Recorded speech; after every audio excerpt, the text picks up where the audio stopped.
Hello everybody and welcome to today's episode of Let's Talk Business, our Hailsham Chamber podcast. I'm here this evening with Gareth from Travelosophers.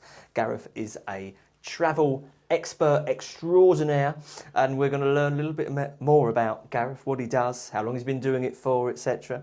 Hello Gareth. Hello, hi Sam. Hello. How are you doing? All right.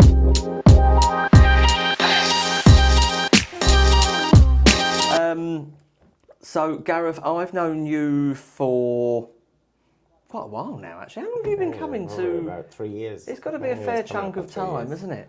And we've met each other at several different events, charity evenings and what have you. And recently, proud to say, I've now become a Travelosophers customer. Thank you for your business. And I'm glad you wanted to come along this evening and take part in one of these because we actually really enjoy doing them and showing them out to people.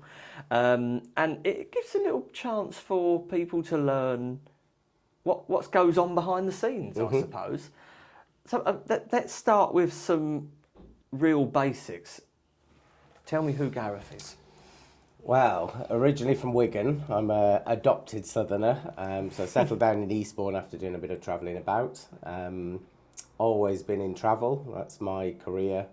Travel and tourism, hospitality. Like straight from school, straight in it? I did it a year at college. It wasn't for me. Wanted to look for something in the workplace, and then I was just wandering down the high street one day in my hometown, and there was a modern apprenticeship placement for Thomas Cook.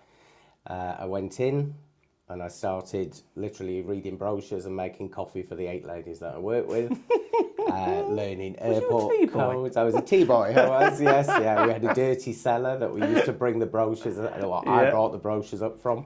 Learned foreign exchange, learned about trains, flights, and every destination. I was just bitten by the bug. It was, ever since then, just wanted to travel, see the world, help other people to do that as well.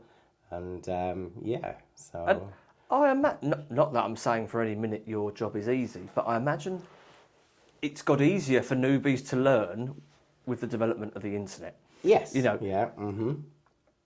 It must have been a very different world when you started and all this information wasn't available on Google. No. You had to really learn your stuff, didn't you? Yeah. A lot of people of a certain age might remember going into travel agents. I used to have these books called gazetteers, and it was one person that reviewed one hotel.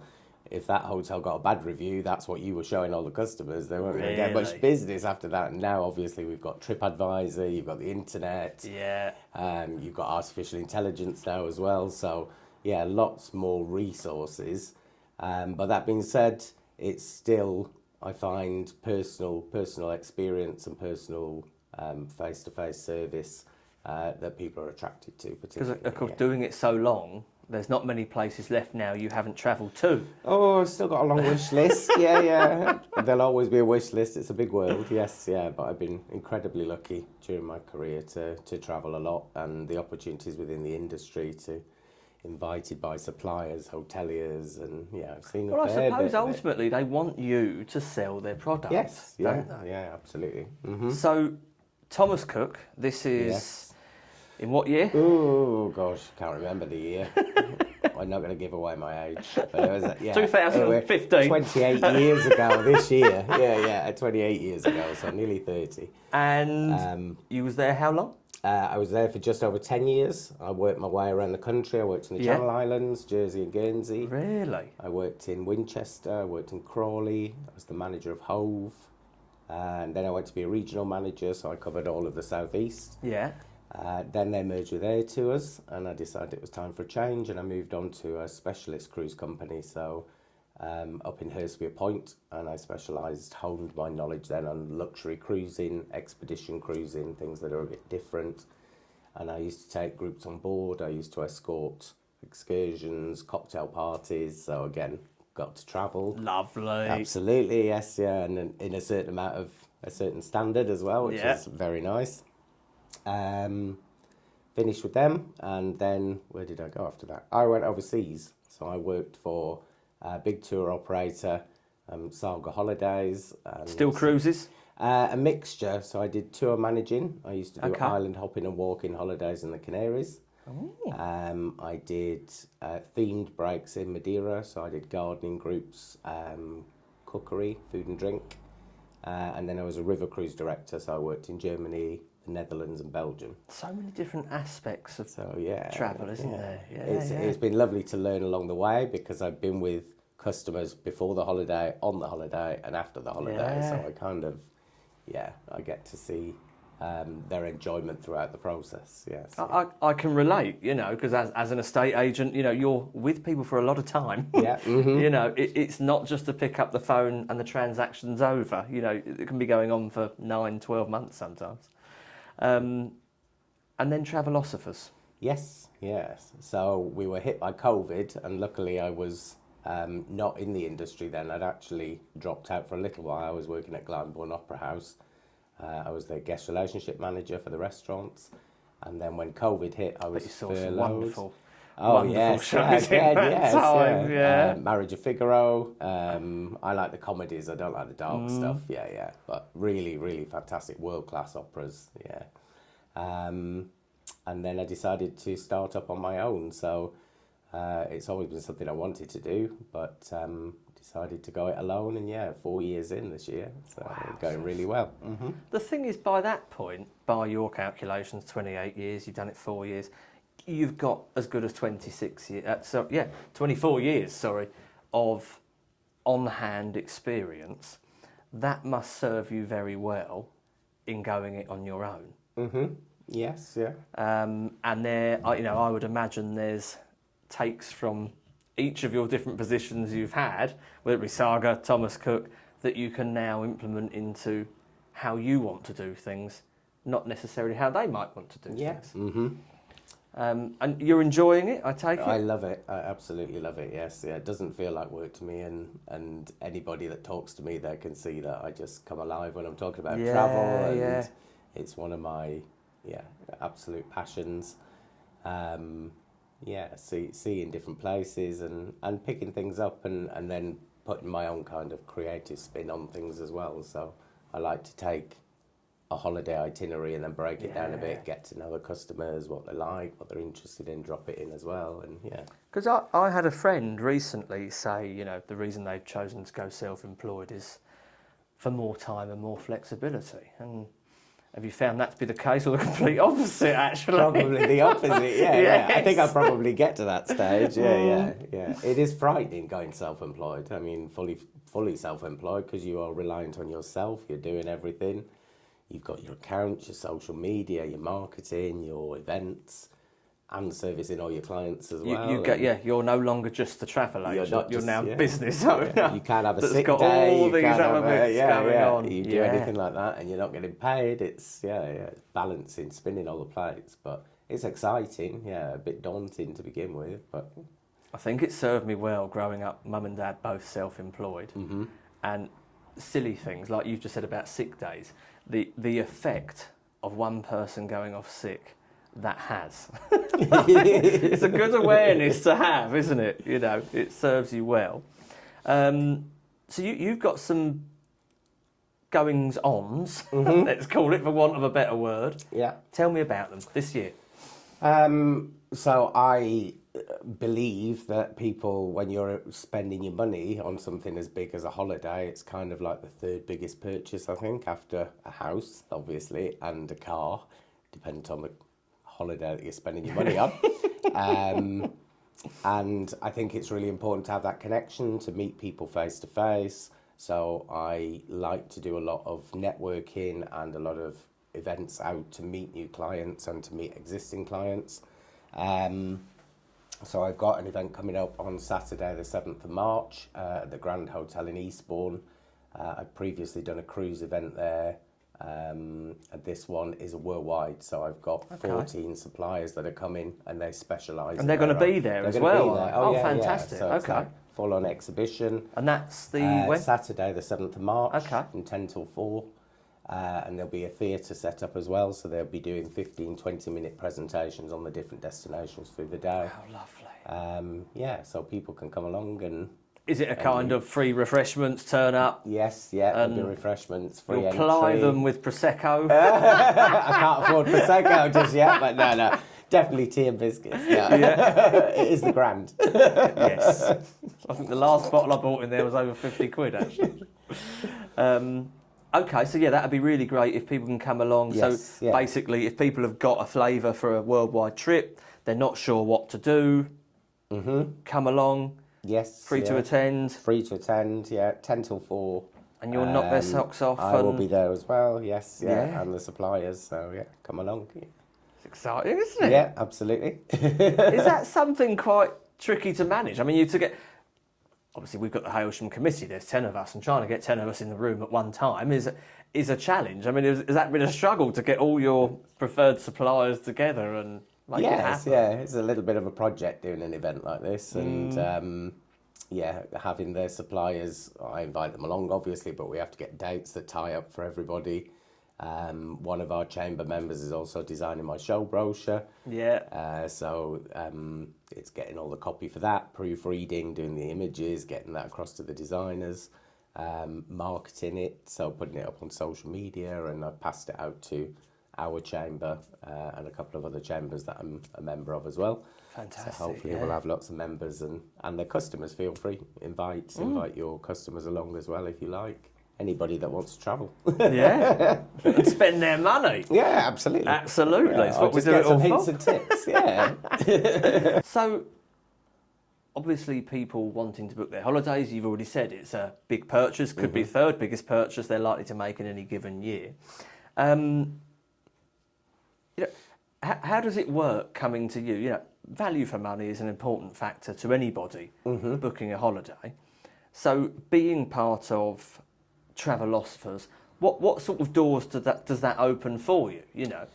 So I think it's a common misconception that booking through a travel agent is cheaper, is more expensive rather than booking online. That's a myth.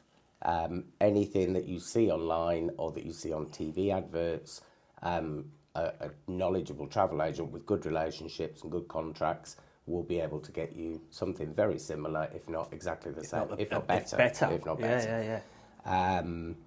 It goes down to that personal touch as well. You can book on a faceless website, you can book with a big call centre, but if something goes wrong, you're going to be sat in a queue for an hour. 90 minutes at the moment is kind of average waiting time on the phone.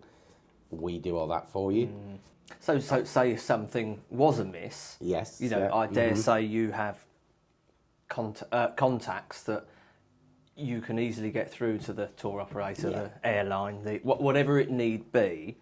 So you're there for that stage. If something did happen, you're there to help them out. Yes, yeah. So I can give you an example. I've just had some customers return before Christmas that were affected by Cyclone Ditwa in Sri Lanka. They were doing a tour and then they were due to go on to the Maldives. Because of the cyclone and the flooding, they actually got stuck in the tea plantation area. Okay.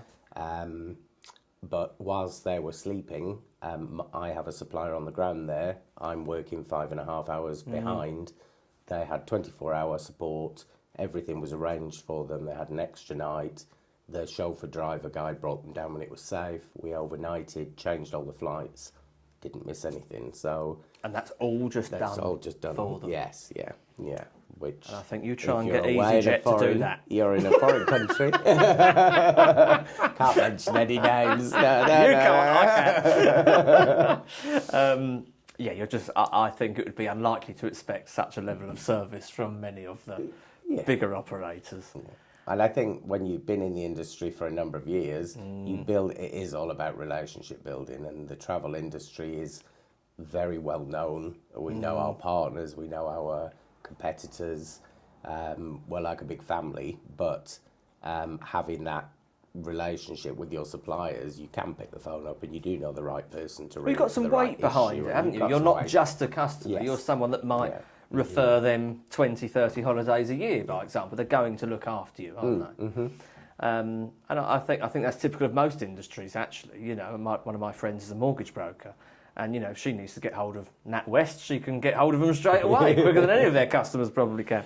So I've used you. I haven't been on the 2 holidays yet, I must add, but I've used you to organise 2 holidays for me, and I think as part of that generation that goes on Google, types it in, and just scans through aimlessly page after page. I think, well, I hope that's okay.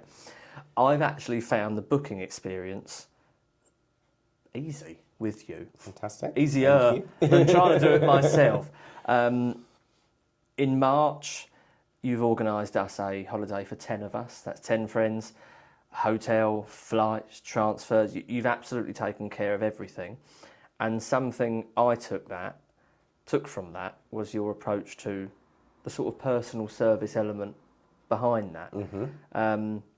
Later in the year, completely different end of the spectrum. It's a family holiday, daughter's coming, Gran Canaria, and you know, we had the slight hiccup of 2 of my friends were late in booking and the price had gone up by 25% or whatever it was. You know, but you were able to dig behind the scenes a bit.